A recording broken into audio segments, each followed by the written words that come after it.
Magandang tanghali MPC at sa ating mga bisita. Kasama na natin si Presidential Chief Legal Counsel at Presidential Spokesperson Salvador Panelo. Good afternoon, MPC. Sir, all right, so I read the transcript, no? With regard to the President's health. Health? Yes, sir. So he was asked yesterday, kumusta na yung back pain? And if I may quote, President Duterte, it requires a lengthy explanation actually. Yung muscle spasm must be precipitated with something. A muscle spasm by itself is really nothing. There has to be something which, ayaw ko munang sabihin sa inyo, but then again, it's connected with the spinal, focusing on that statement, sir, meron pa bang ibang kailangang malaman yung public? Because the President said, ayaw niya munang sabihin sa amin. But sabi niya, the muscle spasm may be an indicator of something else. Is the palace or the President being forthright about the real situation? Forthright na nga, ano ba tawag mo doon? Well, actually is saying that there will be a continuing consultation with his doctor. Nothing worse than the muscle spasm? No. Sir, related, how is this health situation of the President going to affect his future travels? Is one in Thailand is confirmed, no? And then there's one in Busan and then Chile. How is it going to affect the Depende second siguro and third? sa advice ng doktor. Depends on the advice of the doctor. Is he going to Chile? Hindi pa sigurado. Wala pa siyang sinasabi. Sabi niya, matagal pa naman yun eh. That will be on the 11th. Kaya nga, ano lang ba ngayon? It's only 29. Meaning, sir, wala pang decision to not attend. Wala pa. Hi, sir. Yep. Regarding sa offer ni President Duterte kay Vice President Leni Robredo, nagkaroon po ba ng feedback from her office po ba? Or yung sinabi ng Pangulong Duterte na magbibigay siya ng formal letter, ginawa na po ba yun ng Office of the Executive Secretary po? So far, we have not heard from, from the Vice President. I texted her yesterday immediately after the President made the offer, or more of a challenge, but she has not responded. Sir, sabi ni Senator Francis Pangilinan, bakit daw 6 months lang? Why not 3 years ang ibigay daw kay VP Leni regarding dun sa offer ni PRRD? I think the good senator is engaged in wishful thinking, if not in a daylight nightmare. The offer is precisely for the Vice President to be the drug czar. Because as the President says, parang magaling ka yata, o di sige, bibigay ko sa'yo. Para makita naman natin kung may magagawa kang paraan. That's a challenge to her. And I think she should take the opportunity. After all, when we launched the drug war by the President, she was a member of the cabinet and she was in full accord and in support of the same. So, sir, yung position po, sir, cabinet level po ito? Pag tinanggap niya, Not necessarily. You're appointed by the President. Doesn't mean that you're a member of the cabinet. Okay. That could be a special assignment. What's the President's legal basis for making such offer to the Vice President?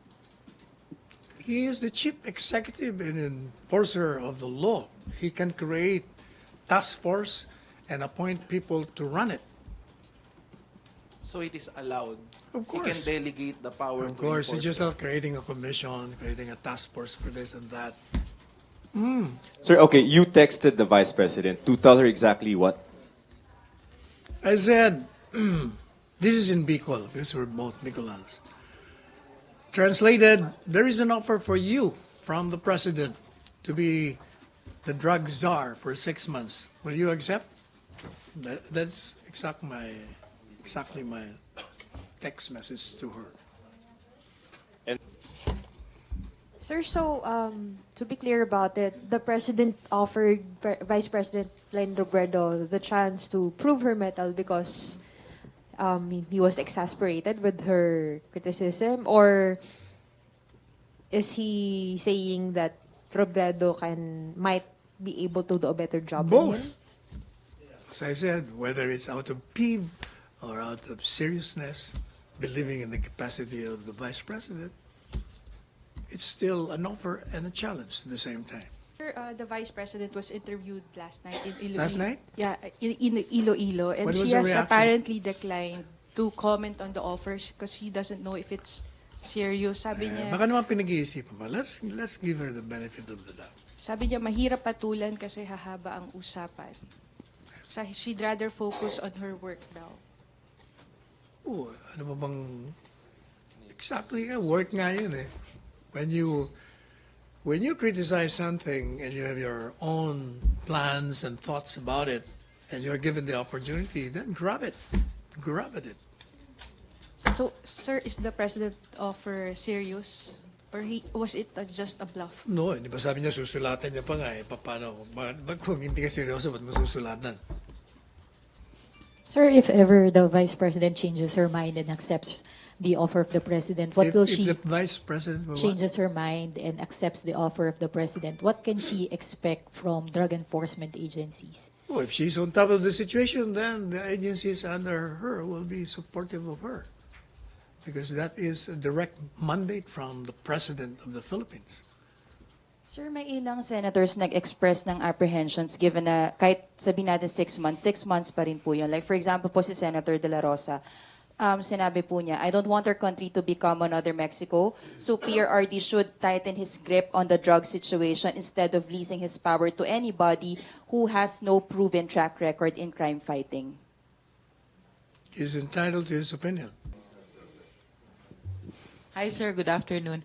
Sir, ano po yung plano ng Malacañang o ni Presidente? Bibisitahin ba niya yung mga biktima ng lindol sa Central Mindanao? Considering sir na second na ito, yung first hindi yata siya nakabisita. I think that should be in the agenda of the President. He's concerned with what happened in the latest earthquake in Mindanao, and he wants to, or he has, directed all the agencies to provide assistance to the victims of the earthquake and continue with their usual reaction to situations such as this one. May follow-up pa doon or other issue na? Okay, Joseph. So yun sa water concession, water looming crisis, no? Yesterday, the President was talking about using extraordinary powers of the President. But I understand the context was Kaliwa. But for clarification, when the President said he's going to use his extraordinary powers with regard to the water crisis, is he suggesting or is he thinking of a government takeover of the water concessionaires? Yes, he said I will assume control. So that means that's government takeover. And what is the intention? Well, to solve the crisis, because he said if you cannot solve the crisis, then I will do it for you. Who would decide, The President. but who will assess whether such conditions are met? The President receives a brief first from everyone concerned. So he yung will water decide. authorities din Yeah. po. What about yung sa side ng MWSS, sa government regulators? Ano yung accountability nila? Then if they have violated the law, they will be prosecuted. So a takeover of water concessionaires, and sa MWSS, will there be a revamp? Kasama na siguro lahat yun. Kasi if you take over control of an entity, hindi lahat yun kasama. Hindi, kasi sa private yung tinutukoy kanina SEC. Yung sa government, kailangan ba Kasama yun. Kasi kung pati government institution hindi rin makasolve ng problema, o di ibig sabihin, kailangan baguhin mo rin yung nasa loob. Thank you, SEC. MPC, may tanong pa? Okay na tayo? Joseph. Section 17. In times of national emergency, when the public interest requires it, the state may, during the emergency or under reasonable terms, temporarily take over or direct the operation of any privately owned public utility or business affected with public interest. That's the power you're referring to. So, national emergency situation. So there has to be a declaration first that there's a national emergency. Yes, you will declare it. So that will be the steps, right? If he does declare a national emergency, then the government takes Yes. over. That's the scenario. Okay, Correct. Thank you. Sir, sorry, clarify. Lang po kahapon sa speech po ni President Duterte, tinatawagan niya po yung Congress na i-abolish yung Pasig River Rehabilitation Commission. E di po ba na-create po yon through executive order noong 1999? Pwede niya pong mismo siya nang mag-abolish through an EO. So, why is there a need to call the Congress po to abolish? Did you say it was created by Congress?